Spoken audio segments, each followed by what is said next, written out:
Asante ndugu waandishi wa habari. Kwa majina naitwa Filipo Mwakibinga, ni Mtanzania.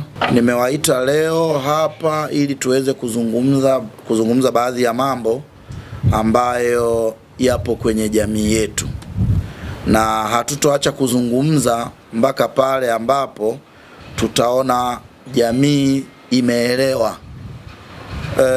Kama mnafahamu, kumekuwa kuna uzushi mitandaoni ambao unasikitisha sana. Mimi binafsi nimesikitishwa na uzushi wa namna hiyo. Unaenezwa na baadhi ya watu wanaojiita wanaharakati. Baada ya kukosa malipo kutoka kwa mabwana zao wanaowatumia, wameamua kuja na mkakati mwingine wenye lengo na nia ovu ya kuonesha kuwa eti pengine Mheshimiwa Rais wa Jamhuri ya Muungano wa Tanzania Mama Samia Suluhu Hassan kwamba anaweza kuwa na tofauti na baadhi au na wasaidizi wake. Huu ni uzushi, ni ghilba, na hatuwezi kuukubali kwa sababu tunafahamu nia ya hawa watu.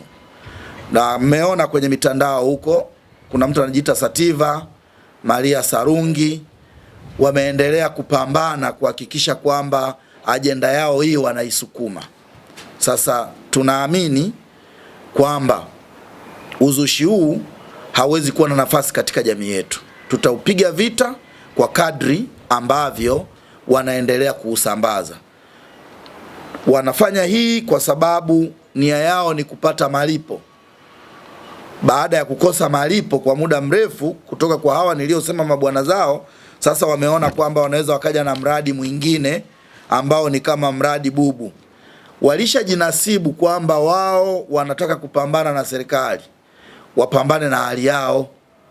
Wamwache Mheshimiwa Rais aendelee na kazi na jukumu kubwa la kuleta maendeleo katika taifa letu.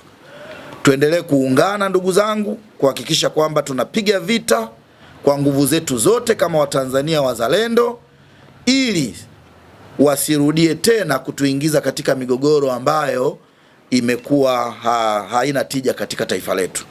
Na tunaamini kwamba wanachokifanya wao ni kutaka kucheza na mindset za jamii ambayo bado haijawa na uwezo wa kuchanganua mambo. Ndio maana wanaleta mambo yao ya umbea usiokuwa na maana.